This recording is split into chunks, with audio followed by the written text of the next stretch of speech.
1280 lab టెక్నీషియన్ల పోస్టుల భర్తీకి నేడు నోటిఫికేషన్. 2030 మంది స్టాఫ్ నర్సుల పోస్టు భర్తీకి 10 రోజుల్లో. ఈ నెలాఖరుకల్లా ఫార్మసిస్టుల సెలక్షన్ కూడా. మొత్తానికి ఈ నెలలోనే వైద్య ఆరోగ్య శాఖలో 4000 పోస్టుల నోటిఫికేషన్లు. జాబ్ క్యాలెండర్ ప్రకారం ఉద్యోగాల భర్తీకి ప్రభుత్వం చర్యలు తీసుకుంటా ఉంది. ఆరోగ్య శాఖ నుంచి కూడా ఒక నోటిఫికేషన్ మనం చూస్తా ఉన్నాం. దాదాపుగా 1280 మంది ల్యాబ్ టెక్నీషియన్లకు ఈ రోజునే నోటిఫికేషన్ ఇవ్వబోతా ఉన్నాం. మరొక వారం 10 రోజుల్లో కూడా దాదాపుగా 2030 మంది స్టాఫ్ నర్సుల పోస్టులకు కూడా నోటిఫికేషన్ ఇవ్వబోతా ఉన్నామని చెప్పి మరి తెలంగాణ రాష్ట్ర వైద్య శాఖకు సంబంధించినటువంటి మంత్రి గారు కూడా చెప్తా ఉన్నాడు. మరొక 4 మెడికల్ కాలేజీలు కూడా ఓకే అయినట. రెండు రోజులలో రానున్న ఎన్ఎంసీ అనుమతులు భువనగిరి, మహేశ్వరం, కుత్బుల్లాపూర్, మెదక్ కాలేజీలో త్వరలో కూడా ప్రవేశాలు చేస్తామని చెప్తాను. ఇక వైద్య ఆరోగ్య శాఖలో 1280 ల్యాబ్ టెక్నీషియన్ల పోస్టుల భర్తీకి మెడికల్ రిక్రూట్మెంట్ బోర్డు బుధవారం నోటిఫికేషన్ విడుదల చేయనున్నట్లు వైద్య వర్గాలు వెల్లడించాయి. 2030 మంది స్టాఫ్ నర్సుల భర్తీకి 10 రోజుల్లోపే నోటిఫికేషన్ విడుదల చేయనున్నట్లు తెలిపాయి.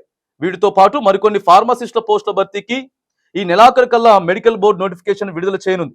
మొత్తంగా వైద్య ఆరోగ్య శాఖలో దాదాపు 4000 పోస్టుల భర్తీకి ఈ నెలలోనే నోటిఫికేషన్ విడుదల చేయనున్నారు. ఈ పోస్టుల భర్తీకి ఇప్పటికే ఆర్థిక శాఖ ఆమోదం కూడా లభించింది. కాగా వైద్య శాఖలోని స్టాఫ్ నర్సులు, ల్యాబ్ టెక్నీషియన్లు, ఫార్మసిస్టుల పోస్టులకు సెప్టెంబర్లో నోటిఫికేషన్ విడుదల చేస్తామని చెప్పి ప్రభుత్వం జాబ్ క్యాలెండర్లో ప్రకటించినటువంటి విషయం తెలిసిందే. ఇక సెప్టెంబర్లో ఏదైతే మరి వైద్య శాఖకు సంబంధించినటువంటి ఇచ్చినటువంటి జాబ్ క్యాలెండర్లా ఇక ఇవన్నీ కూడా ఇస్తామని చెప్పారు. దానికి సంబంధించే దాదాపుగా ఇక 2030 మంది స్టాఫ్ నర్సుల్ని, దాంతో పాటు 1280 ల్యాబ్ టెక్నీషియన్ల పోస్టులకు కూడా గతంలోనే త్వరగతినే.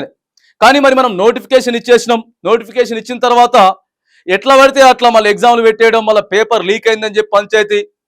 కొంతమందికి తక్కువ మార్కులు వచ్చినాయి, ఎక్కువ మార్కులు వచ్చిన వాళ్ళకంటే తక్కువ మార్కులు వచ్చిన వాళ్ళకి మళ్ళా నిష్పత్తుల లిస్టులు తీసుకొచ్చిర్రు. ఈ పంచాయతీలన్నీ పెట్టకుండా ఏదైతే నోటిఫికేషన్ ఇస్తా ఉన్నామో 100కి 100% మనం నోటిఫికేషన్ జారీ చేసిన దగ్గర నుంచి స్ట్రిక్ట్గా 100కి 100% మరి పర్యవేక్షణ జరిపి ఎటువంటి తప్పిదాలు లేకుండా నువ్వు చివరి రోజు ఏదైతే మరి వాళ్ళకి నియామక పత్రం ఇస్తావో ఆ రోజు వరకు కూడా. ఎందుకంటే గతంలో మనం చూసినాం దాదాపుగా 7000 8000 గతంలో కేసీఆర్ నోటిఫికేషన్ ఇచ్చిండు. సరే ప్రభుత్వం మారింది, కానీ దాంట్లో ఎన్నో తప్పొప్పులు అయినాయి. అటో లిటైర్రు ఇటో లటైర్రు అని చెప్పేసి ఎన్నో ఆరోపణలు అయితే ఉన్నాయి. కాబట్టి మరి ఇవన్నీ లేకుండా, ఇలాంటి పంచాయతీలు ఏం లేకుండా ప్రశాంతంగా నోటిఫికేషన్ ఇవ్వండి. మరి ఎవరైతే కష్టపడి చదువుకొని ఎగ్జామ్లు రాస్తా ఉన్నారో వాళ్ళందరికీ న్యాయం జరగాలి. కాబట్టి దీనికి సంబంధించినటువంటి ఈ ఉద్యోగాలకు సంబంధించినటువంటి మరి ఎవరెవరైతే అవకాశం కోసం, ప్రభుత్వ ఉద్యోగం కోసం వెయిట్ చేస్తా ఉన్నారో మరి మీరంతా కూడా మనకు ఒక సమాచారం అయితే అందుతా ఉన్నది. మీరంతా కూడా దీనికి సిద్ధం కావాలని చెప్పి కూడా అభ్యర్థులని మనం కోరుతా ఉన్నాం.